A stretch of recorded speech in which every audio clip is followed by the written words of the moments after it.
How does your NFC look? Oh man, my NFC. So I think this one might be a little bit more, I guess, simple, except for that NFC South, which is it's kind of a shit show. Let's be honest Hmm. there. I mean, I think it's gonna be either the Eagles and the Cowboys coming out of the East there. Um, and then we got the Lions. I think they'll probably take the division. I know there's like maybe the Packers or maybe the Vikings can emerge from the dead and they're like fourth string quarterback or whatever it is now. Uh, but yeah, I'm just gonna say the Lions take that, and then coming out of the NFC West, obviously 49ers, best team in football right now. And, there's still some teams there in play, I think, that we can go over. The Rams, the Seahawks, I think all those teams will be in play. May potentially some of the NFC South teams. I can talk more about that later. And then, yeah, like I mentioned before, the Minnesota Vikings and the Green Bay Packers, both of which I believe are actually right now. If the season were to end today, both those teams would actually be in. And then yeah, I don't know. Maybe the Giants are still in there, but it's hard to see. That Tommy DeVito thing, like, is just nuts. Like, it's kind of like a Jeremy Lin effect, except Italian in a way, like super Italian. It's just so fantastic to see. Cutlets, man, cutlets. Tommy's cutlets and everything. Oh, Tommy it is so yeah, it just makes me want to watch The Sopranos over again. It's so fun. I love it. But yeah, great victory that they had over there against the Packers, even better, right? So but yeah, in terms of I guess overall playoffs and kind of how I see things playing out, like I mentioned before, I see Eagles and Cowboys. Either of them is going to take the East, and then yeah, take up one of the wild card spots. I think that's pretty much a given there. Uh, I see I'm it's tough. The NFC South is really tough, but I'm gonna say the Bucks get it. Actually, I think the Bucks. I think coming into the season, Vegas had them as like the third team that, in terms of odds to win the NFC South, which I was like, I'll take that. So I actually have money on the Bucks to win that division. I think the Saints were favored originally, and then Falcons, they're also there too, but I think the way that I have things playing out, I have the Bucks being able to take that division there. Like I mentioned before, the Lions take that, and then also the NFC North, and then also the 49ers. So teams that are kind of left here now. I got the Packers, I got the Rams, the Seahawks, and then also I got the Vikings.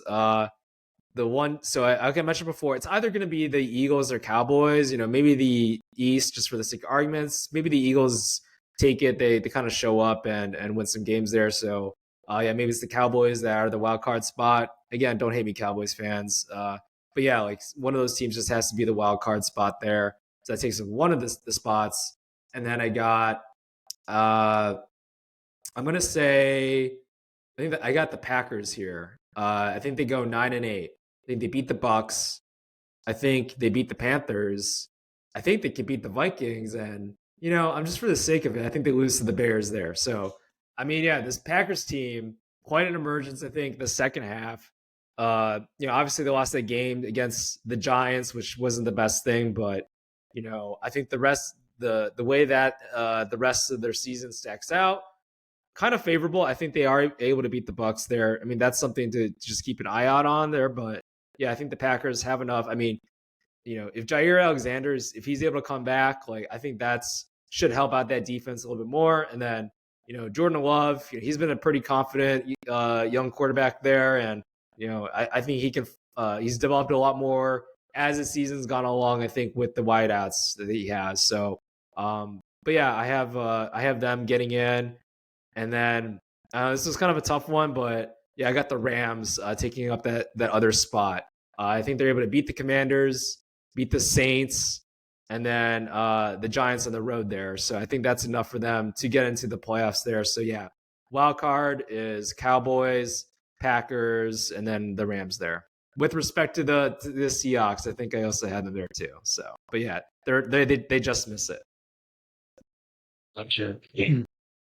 Yeah, I mean, the way I kind of look at the NFC, top three teams, I've got the Niners, the Eagles, the Lions. If you look at the Eagles' schedule for the next 4 weeks, it's a cupcake schedule. I mean, they got the Seahawks, the Cardinals, and then 2 games against the Giants. If they don't take care of business there, lock up that 2 seed, like shame on them. Otherwise, Cowboys, I think, have a tougher road, to, locking up a better record for the NFC East. I think they've got obviously the Bills. Um, I know they've got another tough one to go there that could end up in a loss for them. So I kind of have them, I think, finishing the year at 11-6, if I want to put it out there correctly. But in any case, I got Dallas in my 5 seed, which leaves open my 4 seed. This one, I did the exact same process for the AFC, wrote down the remaining 4 weeks for all the teams that are, in the mix right now. And I have the Atlanta Falcons ending up at 9-8. They're currently sitting at 6-7. They've got the Panthers, the Colts, the Saints, and the Bears. I think they get 3 wins there. I have them losing to the Bears on the road, but in a lot of ways, I think that they, have the capabilities of, being a professional football team. Their defense has been, one of the top half, units this entire year. I think that Ritter's looked a little bit better. They've got a pretty good running game established there. I just think they're a better, football team overall than the Bucks per se. I have the Bucks losing 3 of 4, losing to the Packers this weekend, then to Jacksonville, and then a tough one to the Saints too. Getting a victory over the Carolina Panthers. So I have them ending their year at 7-10. They missed the playoffs. This one was tough for me. I'm with you on Green Bay. I will add nothing to what you put out there. I just think that they will lose to Minnesota and they'll beat Chicago. So I just have them ending at 9-8 as well. They lock up the 6 seed. And then, I mean, this one just comes down to tiebreakers for me. I don't know what Minnesota has tiebreaker wise when they end their year 8-9. If the Rams have the tiebreaker there at 8-9, then I have the Rams, going in there. But if Minnesota does what I think they're going to do, lose to Cincinnati, lose 2 to Detroit, and potentially beat Green Bay at home, I've got them ending up at 8-9. And for me, that's good enough to get you the 7 seed as long as they don't have that that tiebreaker, loss to the Rams there. Because I have the Rams basically splitting here. You mentioned them winning against the New York Giants. I think the Giants are, kind of pesky now. Like they're kind of pesky, and if like the Rams are on the road in New York, I think that might be a tougher game than advertised. Perhaps I could see a victory there with Tommy Cutlets. And his agent, just dapping it up on the sidelines afterwards. But, I like this Rams team too. Like if they can get to 9-8, I think they're going to be a really competitive, playoff team. I think this is going to be a fun team to watch.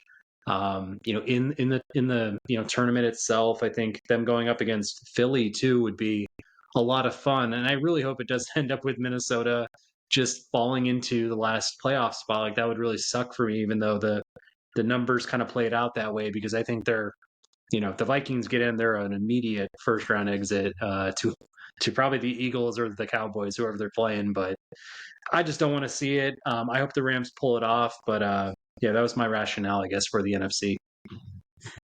Yeah, no, it totally makes sense. And to your point, if the Vikings somehow make the playoffs, like I think Kevin O'Connell, not just to get Coach of the Year, but like a Nobel Peace Prize or something, because what he's been able to do with like a makeshift quarterback, not having the best player on your team for, a handful of games too.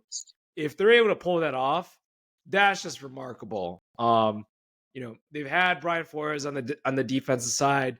It's gotten a lot better, I think, as the season's gone along. Obviously they're known for blitzing. I think they blitz like 60-70% of the time, and it's been effective for them. So, but then the rest of the offense and how they're able to bounce from Kirk Cousins to like Josh Dobbs and now potentially like Nick Mullins. Now it's like this. It's nuts if they're able to get like split the rest of the 4 games or something like that. That would be a remarkable if they were to do that, and then somehow make the playoffs. I don't know. That would just be incredible. So But yeah, I'm just not buying it. I think the Rams sneak in there, the Packers, but yeah, that would be remarkable if they were to do that. And yeah, I got to also show some respect to the Seahawks. I think I have them going like potentially 8 and 9 there and just missing out. I think there's some tiebreakers that they just don't have, but yeah, I know I definitely I see them they have the potential because of their home factor, right? They can win. I think they can win any game at home. They got the Eagles at home. Potentially could win that. I don't have them winning it, but they could potentially win that. And then yeah, after that, they got the Titans. They got the Steelers, who have no offense whatsoever with Trubisky, and they had the Cardinals. So like that could potentially get them to at least 9 and 8 or something. So I don't know, something to keep an eye on in there. But yeah, I don't know. I think it'll be a fun one in this NFC, regardless. Yeah, yeah. I just can't remember a time like looking at both the AFC and NFC and looking at who's vying for the last couple slots in the playoffs of these teams just being this bad.